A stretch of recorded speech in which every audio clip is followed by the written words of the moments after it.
Je m'appelle Emma Carter et j'ai 22 ans. Il y a 10 ans. Ma mère a déménagé à l'étranger avec ma jeune sœur tandis que j'ai été laissé en famille d'accueil. Elle ne m'a pas perdu dans une bataille pour la garde. Elle ne pensait pas que je restais en sécurité avec des proches. Elle a signé les papiers, pris le passeport d'un enfant et est montée dans un avion, sachant que l'État récupérerait l'autre. Pendant une décennie, elle a ignoré chaque anniversaire, chaque avis de placement et chaque lettre que je lui ai envoyée. Puis, 3 nuits avant la première grande exposition de ma carrière, son nom est apparu sur mon téléphone. Emma, je suis de retour à Chicago. Son message disait, je sais que je ne le mérite pas, mais s'il te plaît, laisse-moi être ta mère à nouveau. Un second message est arrivé avant que je puisse respirer. C'était une photographie d'elle se tenant à côté de ma sœur devant la galerie où mon travail était en cours d'installation. Elle m'avait trouvé. J'ai regardé par la fenêtre de devant ma mère joindre ses deux mains comme si elle priait, tandis que ma sœur fixait le bâtiment comme si elle n'avait jamais entendu mon nom auparavant. J'aurais dû verrouiller la porte. Au lieu de cela, je l'ai ouverte juste assez pour entendre ma mère murmurer, disant « C'est assez long. Nous pouvons encore être une famille. » Elle a tendu la main vers moi, mais j'ai reculé. C'est à ce moment-là que le dossier blanc sous son bras s'est ouvert. J'ai vu mon nom légal complet. L'adresse d'une propriété et une languette jaune marquée est signée ici. Ses excuses étaient arrivées avec des papiers. Elle n'avait pas traversé un océan parce qu'elle se souvenait soudainement de m'aimer. Elle avait besoin de quelque chose. Et elle croyait que l'enfant abandonné en moi serait encore assez désespéré pour le lui donner. Elle avait tort.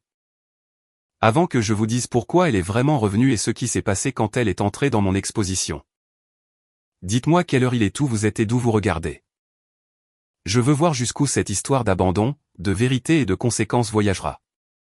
La première pièce de mon exposition s'appelait « La valise verte ». Ce n'était pas une métaphore. La vraie valise était posée sous une lumière blanche et crue. Ses coins en plastique fissuré maintenus par du ruban adhésif argenté.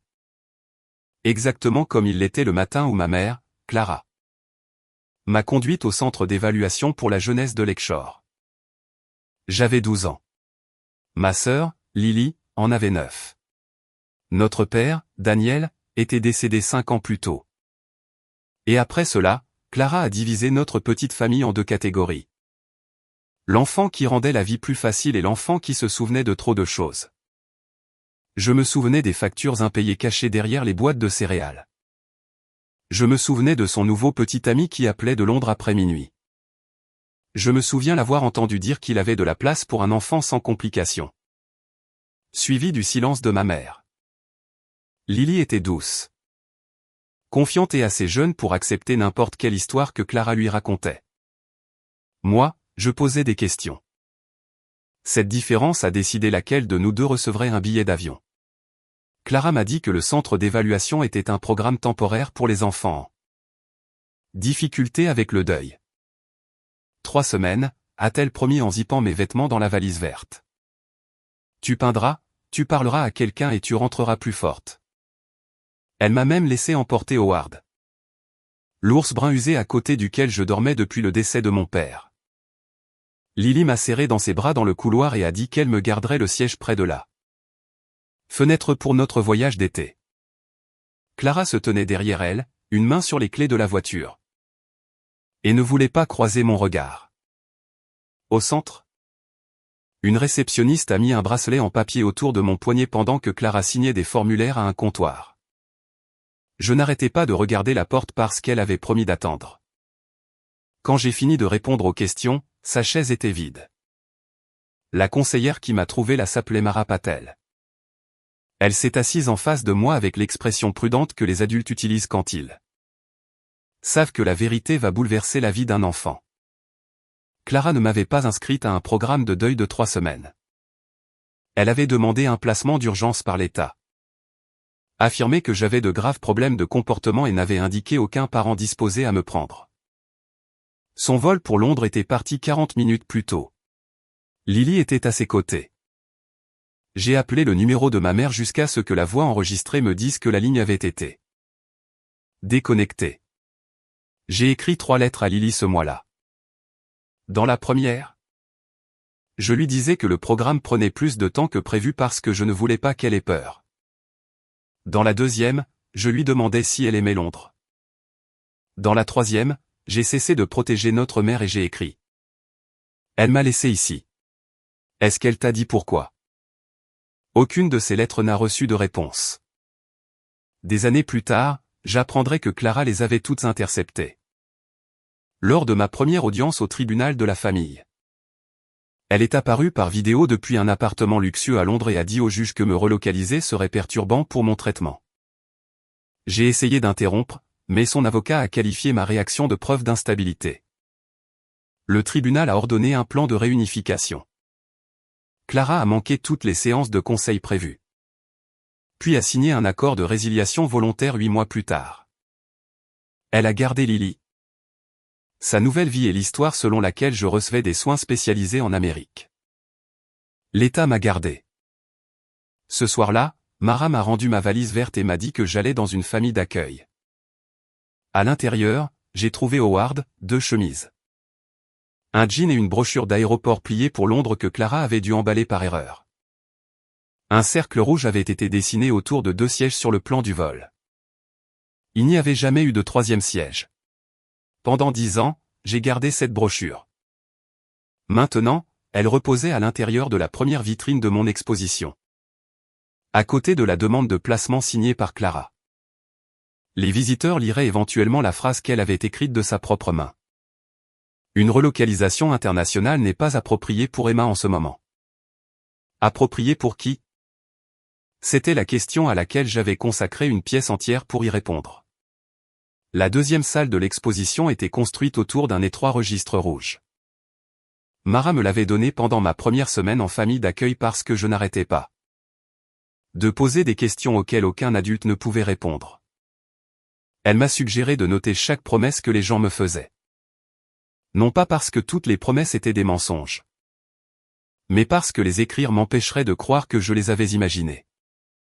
Mes premiers parents d'accueil, les Whiter, ont promis que je pourrais appeler Londres après le dîner. Quand j'ai demandé le téléphone, ils ont dit que les appels internationaux coûtaient cher et m'ont rappelé que la gratitude faisait partie de la guérison. Ils recevaient une allocation mensuelle pour mes soins. Pourtant je portais des vêtements donnés et j'ai appris à cacher des crackers dans mon sac à dos parce que la cuisine était fermée à clé après 19 heures. Leur phrase préférée était « Tu as de la chance d'être ici ». Je l'ai écrite dans le registre 17 fois. Je suis resté avec eux pendant 11 mois jusqu'à ce que Mara découvre que plusieurs reçus soumiants. Mon nom concernait des meubles qui n'étaient jamais entrés dans la maison. Mon deuxième placement semblait plus aimable. Teresa Bell m'appelait sa petite artiste. Encadrait un de mes dessins et disait à tout le monde à l'église que l'amour m'avait sauvé. Puis elle a commencé à vendre des photocopies de mon travail sur les marchés du week-end sans me le dire. Quand je me suis opposé, elle a dit que tout ce que je créais sous son toit appartenait à la famille. Cette phrase est également allée dans le registre. J'ai été déplacé à nouveau après qu'elle a falsifié ma signature sur une subvention pour les arts. Pour les jeunes. À 15 ans, j'avais vécu à 4 adresses et pouvais faire la valise verte en moins de 6 minutes. J'ai arrêté de décorer les chambres. J'ai arrêté d'apprendre les noms des voisins. Ce que je n'ai pas arrêté de faire, c'est de dessiner. L'art n'était pas un remède magique, et je n'ai jamais prétendu que c'en était un. C'était une preuve. Si je pouvais mettre sur papier une cuisine fermée à clé, une chaise vide ou une ligne téléphonique déconnectée, alors l'expérience devenait quelque chose d'extérieur à mon corps que je pouvais examiner. Mara l'a remarqué. Elle m'a apporté des cartons de passe-partout jetés du bureau du comté et m'a présenté à Elena Ruiz, une professeure d'art qui organisait des ateliers gratuits le samedi au-dessus d'une bibliothèque publique. Elena ne m'a jamais qualifiée de courageuse. Elle ne m'a jamais demandé de transformer la douleur en quelque chose d'inspirant pour les adultes. Elle m'a enseigné la perspective, la composition, la colle d'archivage et la différence entre exprimer un souvenir et en abandonner le contrôle. À 16 ans, j'ai créé un triptyque au fusain intitulé 2 passeports et un bracelet. Il a remporté un concours municipal pour les jeunes. Le prix était modeste, mais le journal local a publié mon nom. Clara l'a vu en ligne. Son premier contact en 4 ans n'a pas été un appel téléphonique. C'était un courriel au directeur du concours demandant que mon histoire familiale soit retirée de la légende car cela pourrait nuire à la guérison d'une mineure. Elle ne m'a adressé aucune excuse. Elle n'a posé aucune question sur ma vie. Elle a simplement essayé de modifier la vérité depuis un autre pays. Elena a conservé ce courriel. Mara a conservé les dossiers de placement. J'ai tout conservé. Le jour de mes 18 ans, j'ai quitté le système avec 2 bourses, 3 boîtes de dessin, la valise verte et le registre rouge. J'ai loué une chambre chez une femme de l'église d'Elena. Travaillé dans une imprimerie et étudié les arts plastiques le soir. Chaque fois que quelqu'un suggérait que les artistes à succès avaient besoin de parents riches, je me souvenais avec quelle efficacité j'avais appris à construire avec des restes.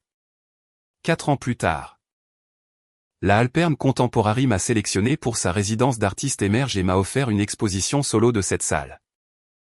J'ai nommé l'exposition au nom réclamé, non pas parce que personne ne voulait de moi, mais parce que je refusais de laisser les personnes qui m'avaient abandonné revendiquer la paternité de la femme que je suis devenue. En préparant la 3e salle, j'ai copié chaque promesse non tenue du registre sur des feuilles transparentes suspendues au plafond. Les spectateurs devraient traverser ces phrases pour avancer. Sur la dernière feuille, j'ai imprimé le message le plus récent de Clara. Je n'ai jamais cessé d'essayer de te ramener à la maison. Ce mensonge n'avait que 3 jours. Cette fois, je ne l'ai pas écrit pour me protéger. Je l'ai exposé parce que j'avais finalement appris qu'un mensonge documenté pouvait devenir une porte. Et j'avais l'intention de faire en sorte que ma mère la franchisse. J'ai accepté un appel vidéo le matin après que Clara est apparue devant la galerie. J'ai choisi le bureau du studio. Placé le dossier blanc sur le bureau et ouvert mon ordinateur portable avec la caméra orientée vers un mur blanc. Si elle voulait étudier mon visage à la recherche de signes de la fillette effrayée de 12 ans dont elle se souvenait, je ne lui donnerais rien d'autre qu'un contact visuel stable. Clara est apparue dans un chemisier crème avec un petit emblème doré épinglé près de son col. Derrière elle se trouvait une suite d'hôtels temporaires. Mais elle avait disposé 2 photographies encadrées sur la table. Une de Lily à une cérémonie scolaire et une de nous 3 prises avant le décès de mon père. Elle avait apporté des accessoires. Tu ressembles tellement à Daniel, a-t-elle commencé, utilisant le deuil comme une clé qu'elle supposait toujours adaptée. Puis sont venues les excuses répétées. Elle avait été dépassée. Son statut d'immigration avait été compliqué. Son nouveau mari avait contrôlé les finances. Elle avait cru que le système de soins américain pouvait fournir une thérapie qu'elle ne pouvait pas se permettre. Chaque phrase la plaçait au centre de la tragédie. J'ai fait un choix impossible, a-t-elle dit en posant une main sur sa poitrine. J'ai choisi le chemin qui donnait à mes 2 filles la meilleure chance. Je lui ai demandé pourquoi le formulaire de placement me décrivait comme agressive alors qu'aucun dossier scolaire ou médical ne soutenait cette affirmation. Ses yeux se sont légèrement déplacés vers la gauche. Tu étais en colère, Emma. Les passés douloureux peuvent déformer la mémoire. Je lui ai demandé pourquoi elle avait mis fin à ses droits parentaux. Elle a dit que son avocat à Londres le lui avait conseillé. Je lui ai demandé pourquoi elle avait bloqué mes lettres à Lily. Pour la première fois, la performance s'est fissurée. Ta sœur avait 9 ans. Je devais la protéger de la confusion. La protéger de quoi? Du fait qu'elle avait une sœur? Clara a inspiré. A réarrangé son expression et est passée à la raison pour laquelle elle avait réellement appelé. À Londres, elle avait fondé la Ulum Foundation. Une organisation caritative de bien-être familial se préparant à ouvrir sa première branche américaine. Sa campagne de lancement s'appelait Réunis par choix. Clara voulait que Lily et moi apparaissions à ses côtés lors du gala d'ouverture comme preuve que la vérité et le pardon peuvent reconstruire n'importe quelle famille. Elle a dit que la campagne pourrait aider des milliers d'enfants. Puis elle a fait glisser le dossier blanc plus près de sa caméra, prétendant que je ne l'avais pas déjà vu. Notre grand-mère, Evelyne, était décédée 6 mois plus tôt et avait laissé briller House, une précieuse propriété au bord d'un lac dans le Michigan, à parts égales à Lily et à moi. Clara avait négocié une vente par l'intermédiaire d'une société de développement liée à l'un des donateurs de sa fondation. Comme le testament la contournait, la vente nécessitait la signature des deux héritières. Lily avait déjà signé. Clara voulait la mienne. Une autorisation de publicité au dos du dossier donnerait également à la fondation des droits permanents sur mon image, mon histoire d'enfance et mes œuvres d'art. Elle essayait d'acheter une réunion avec une propriété que je possédais déjà. Signe, assiste au gala, et laisse-moi arranger les choses, a-t-elle dit. Nous pouvons cesser de vivre dans le passé. Je lui ai demandé d'envoyer par courriel tous les documents pour que mon avocat puisse les examiner. Elle a souri trop vite, croyant que la prudence signifiait de l'intérêt. Après l'appel, j'ai cherché sur le site web de la fondation. La biographie de Clara la décrivait comme une mère dévouée qui avait élevé 2 filles à travers les cultures, tout en militant sans relâche pour garder les familles unies. Un dessin stylisé de 2 filles se tenant la main apparaissait sur chaque page. J'ai reconnu le soleil de travers dans le coin.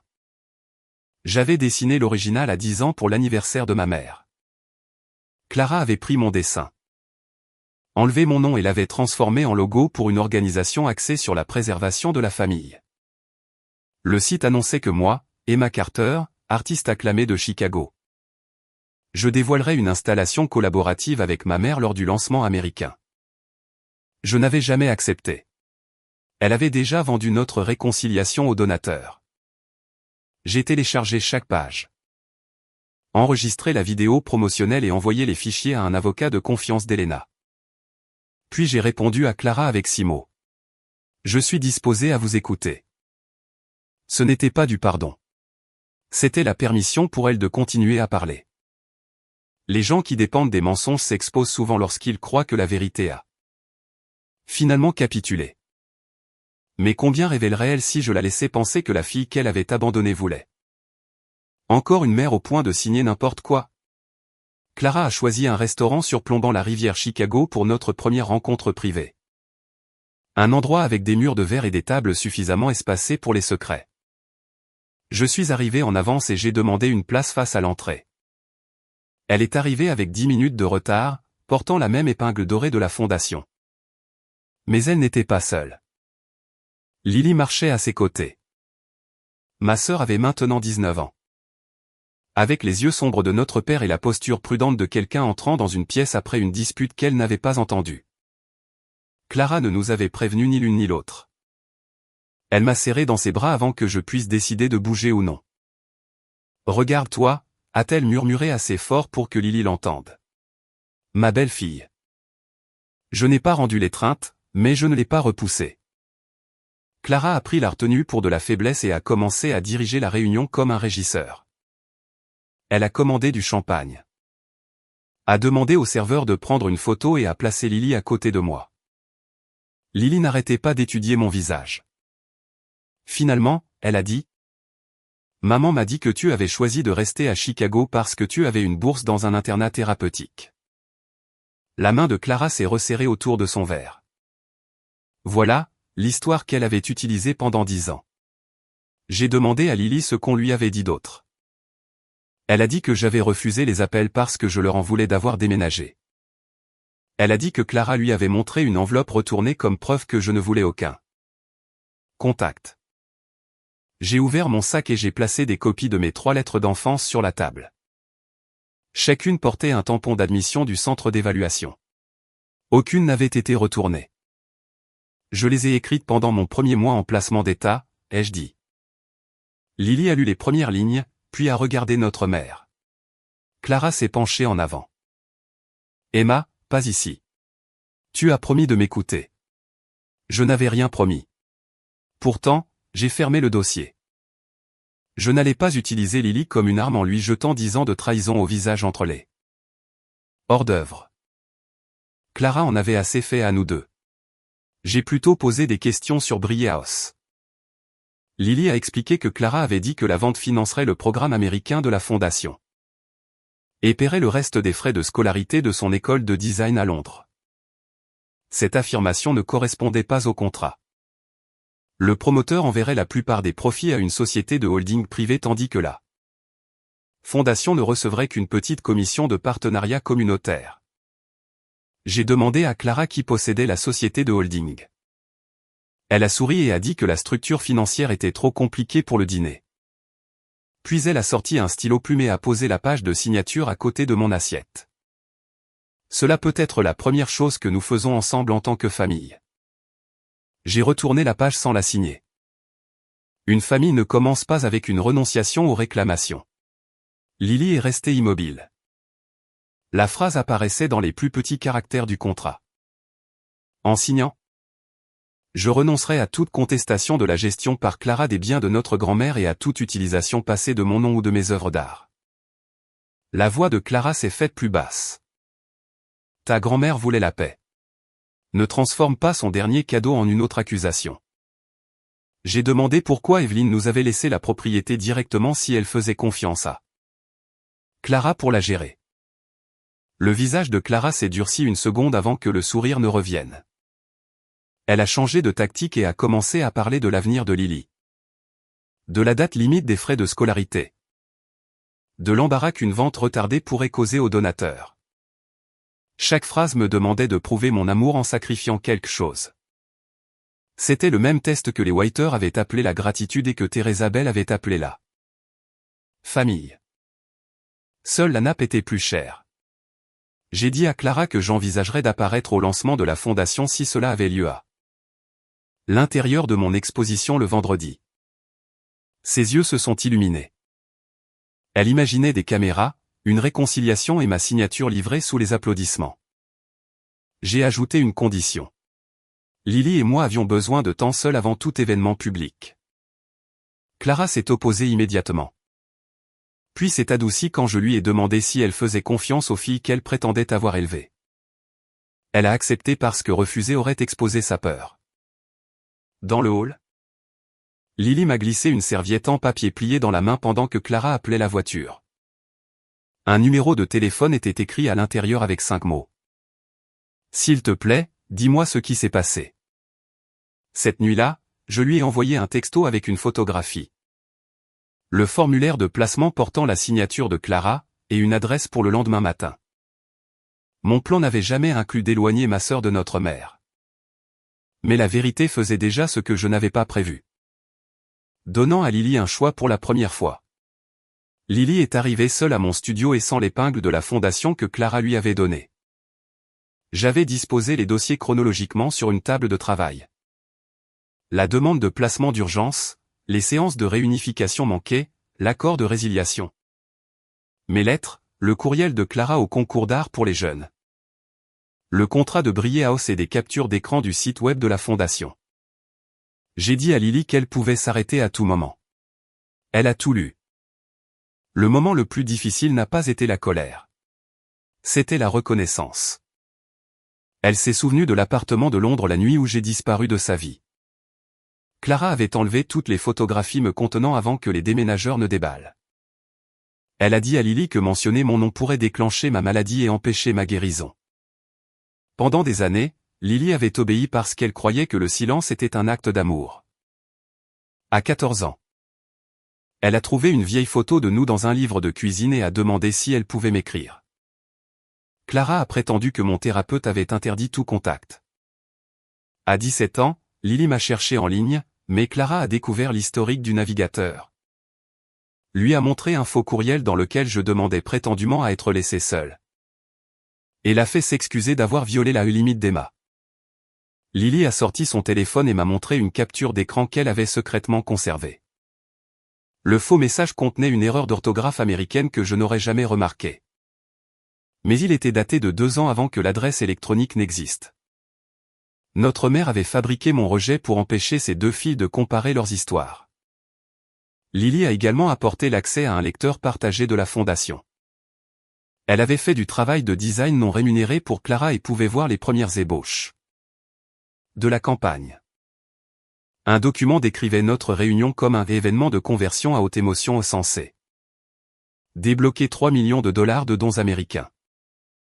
Un autre donnait pour instruction au personnel d'éviter l'expression famille d'accueil et de dire plutôt aux séparations thérapeutiques temporaires. Un budget privé facturait les vols de Clara. sa suite d'hôtel et ses frais d'avocat à un programme pour les familles vulnérables. Le dernier dossier était une note du promoteur de Brié House. Clara avait promis au donateur une vente à prix réduit avant que le testament de notre grand-mère ne soit homologué. Si je refusais de signer, Clara violerait l'accord et exposerait la société de holding privée qu'elle contrôlait avec son ancien mari. La signature manquante était la mienne, mais le piège était le sien. Mon avocate, Simone Grant, a examiné les documents cet après-midi-là. Elle a confirmé que Clara n'avait aucun droit d'utiliser mes œuvres, ma biographie ou mon image. Le contrat de succession contenait des informations trompeuses. Et le conseil d'administration de la fondation n'avait probablement jamais vu l'arrangement de la société de holding. Simone m'a conseillé de préserver les preuves, d'envoyer un avis formel interdisant toute utilisation ultérieure de mon identité, et de laisser le conseil d'administration et le tribunal des successions gérer les conséquences. J'ai accepté. La justice n'exigeait pas que j'invente une punition. Elle exigeait que j'arrête de protéger la personne qui en avait créé une pour elle-même. Nous avons envoyé l'avis à Clara à 16h. À 16h12, elle a appelé. À 16h15, elle a rappelé. À 17h, j'avais 23 messages. Les 5 premiers suppliaient. Les 7 suivants accusaient son ancien mari. Puis vint la colère. Tu as toujours eu besoin que quelqu'un soit le méchant, disait un message. Si tu me mets dans l'embarras publiquement, tu détruiras des programmes qui aident de vrais enfants. Le dernier message menaçait de dire aux journalistes que mes années en placement m'avaient rendu instable et obsédé par le passé. J'ai tout transmis à Simone. Puis j'ai terminé la dernière pièce de non réclamée.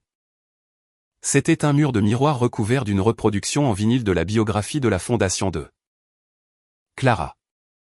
Sous les mots « a élevé 2 filles », j'ai découpé une étroite ouverture au niveau des yeux. Quiconque lisait le mensonge verrait son propre visage à l'intérieur. Lily a choisi de se retirer de la campagne de lancement et a envoyé un courriel à l'ensemble du conseil d'administration depuis son propre compte. Elle ne leur a pas demandé de punir Clara. Elle leur a demandé de vérifier les documents avant de solliciter un autre dollar. Le président du conseil a demandé une réunion d'urgence pour le vendredi après-midi. Le même jour que mon exposition. Clara ne savait pas que Lily leur avait écrit. Elle croyait toujours que le gala à l'intérieur de ma galerie serait sa chance de reprendre le contrôle. J'ai laissé l'ouverture publique sur le calendrier et j'ai envoyé des invitations gratuites au conseil. Les journalistes avaient déjà été invités des semaines plus tôt parce que non réclamé était une histoire d'art. Maintenant, Simone leur fournissait un dossier de preuves concis sous embargo, ne contenant que les documents que nous étions légalement autorisés à partager. Pas de rumeurs, pas d'accusations anonymes, pas d'affirmations spectaculaires sans preuve. Chaque conséquence commencerait avec la propre signature de Clara. Avant l'ouverture des portes, Lily a demandé si exposer notre mère nous rendrait comme elle. J'ai regardé la valise verte sous sa lumière blanche et j'ai répondu. Elle a utilisé le silence pour nous enlever nos choix. Nous utilisons la vérité pour les leur rendre. Ce soir-là, à 19h, Clara est entrée dans la galerie vêtue d'une robe blanche, souriant aux caméras.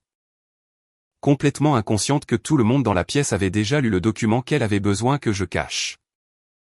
Clara a traversé la galerie les 2 bras tendus, jouant la réconciliation avant de m'atteindre. Les obturateurs des appareils photo cliquaient. Les donateurs de la fondation se sont rassemblés derrière elle. Ainsi que 3 membres du conseil d'administration, le promoteur de Brié House. Des journalistes spécialisés en art local, Mara, Elena, Simone et Lily.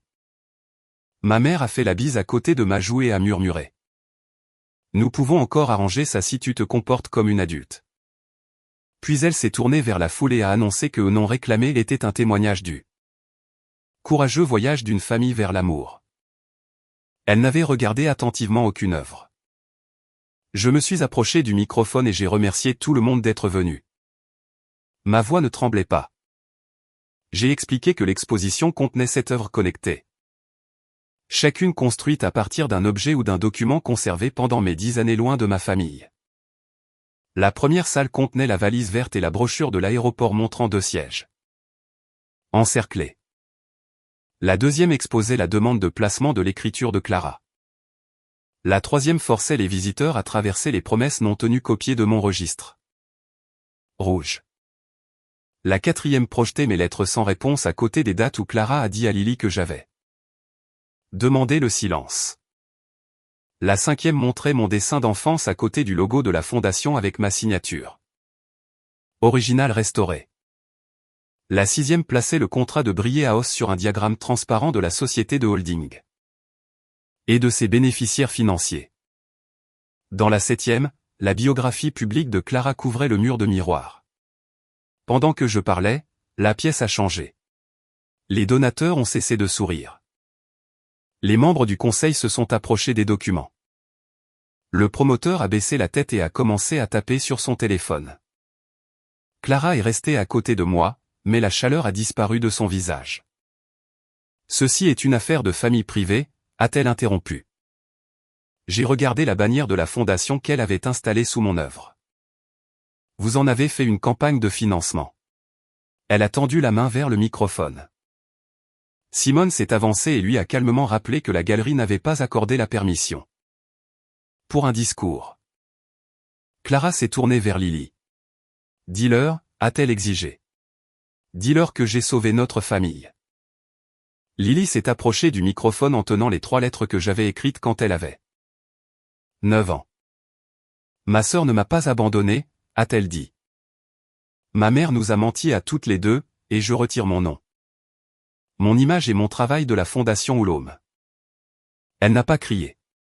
Elle n'a pas insulté Clara. La certitude tranquille de ces mots a frappé plus fort que n'importe quelle scène que notre mère aurait pu nous accuser de créer. Le président du conseil a alors annoncé que Clara avait été mise en congé administratif immédiat, attendant une enquête financière et de gouvernance indépendante. Le lancement américain était suspendu. La fondation contacterait directement les donateurs et examinerait chaque dépense liée à la campagne. Le promoteur de Brillé House a essayé de sortir par une porte latérale. Mais 2 journalistes lui posaient déjà des questions sur la société de holding. Clara m'a regardé fixement comme si je l'avais poussé du haut d'une falaise. Tu as planifié ça, a-t-elle dit. Tu voulais me ruiner. Je lui ai dit que les dossiers étaient à sa disposition depuis 10 ans. Tout ce que j'avais fait, c'était de les mettre dans des cadres. Elle a accusé Lily de trahison, Mara d'ingérence, le conseil de lâcheté. Et moi d'exploiter la douleur de l'enfance pour attirer l'attention. À chaque accusation, une autre personne s'éloignait d'elle. À la fin de la soirée, elle se tenait seule sous le logo qu'elle avait volé à un enfant qu'elle avait abandonné. Les conséquences ont continué après la fermeture de la galerie. En 48 heures, la fondation a retiré la biographie de Clara et a annoncé un audit jury comptable. L'audit a révélé plus tard qu'elle avait imputé des frais juridiques personnels, des voyages de luxe et des consultations d'images à des fonds de soutien familial restreints. Elle a été licenciée pour faute. Un éditeur a suspendu ses mémoires prévues après avoir découvert que son histoire centrale, élever 2 filles à travers l'adversité, était fausse. 2 agences de conférenciers ont annulé ses contrats. La vente de Brillé House a échoué. Et le tribunal des successions a interdit à Clara de participer à la gestion de la propriété pendant que le conflit financier était examiné. Elle n'est pas allée en prison, et je n'en avais pas besoin. Elle a perdu la carrière construite sur le prétexte qu'elle avait protégé des enfants. La réputation publique bâtie sur mon silence et l'autorité qu'elle avait utilisée pour contrôler ses 2 filles. Lily est retournée à Londres juste le temps de récupérer ses affaires. Puis a été transférée dans un programme de design à Chicago avec le soutien d'une bourse de l'école. Et non de la vente de notre héritage. Elle a dit à Clara qu'elle ne voulait aucun contact jusqu'à ce que Clara puisse admettre ce qu'elle avait fait sans blâmer personne d'autre. Clara m'a envoyé une dernière lettre manuscrite 3 semaines plus tard. Elle contenait 6 pages d'explications et une phrase d'excuse. Je n'ai pas répondu. Au lieu de cela, j'ai demandé à Simone de communiquer que tout contact futur devait passer par son bureau. Couper les ponts n'était pas une punition spectaculaire. C'était la première limite que Clara ne pouvait pas réécrire. Le dernier soir de l'exposition, Je me tenais seul dans la 7e salle et j'ai décollé la fausse biographie de Clara du mur de miroir. En dessous, j'avais peint une phrase. Je n'ai jamais été non réclamé. Je m'appartenais. Mara a pleuré en la lisant. Elena m'a serré l'épaule. Lily se tenait à côté de moi, non pas comme la sœur avec qui notre mère était revenue, mais comme une femme choisissant sa propre vérité. Nous avons décidé de ne pas vendre Brier House.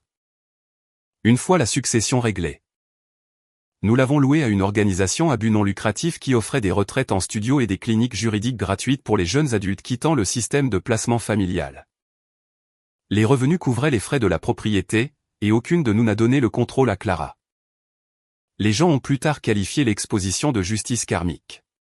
Peut-être qu'une partie l'était. Je voulais que ma mère vive une soirée au cours de laquelle elle ne pourrait pas gérer l'histoire. Effacer un nom ou partir avant que la vérité n'arrive.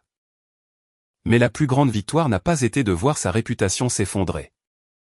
C'était de réaliser que son regret ne créait aucune obligation pour moi. 10 ans plus tôt, elle a choisi l'enfant qu'elle pensait être plus facile à aimer et m'a laissé devenir la responsabilité de quelqu'un d'autre. 10 ans plus tard, elle est revenue en attendant de la gratitude, du pardon et une signature. Elle est repartie sans rien de tout cela. Je suis sorti de la galerie avec ma sœur à mes côtés. J'ai verrouillé la porte et je n'ai pas regardé en arrière. Alors, dites-moi honnêtement, si quelqu'un vous abandonnait. Réécrivez votre histoire et ne revenez que lorsqu'il avait besoin de quelque chose. Lui offririez-vous une autre chance? Ou vous choisiriez-vous enfin vous-même? Nous remercions chaque spectateur qui est resté avec cette histoire du début à la fin. Tout ici est une image fictive uniquement pour la narration dramatique, la réflexion occasionnelle et le divertissement.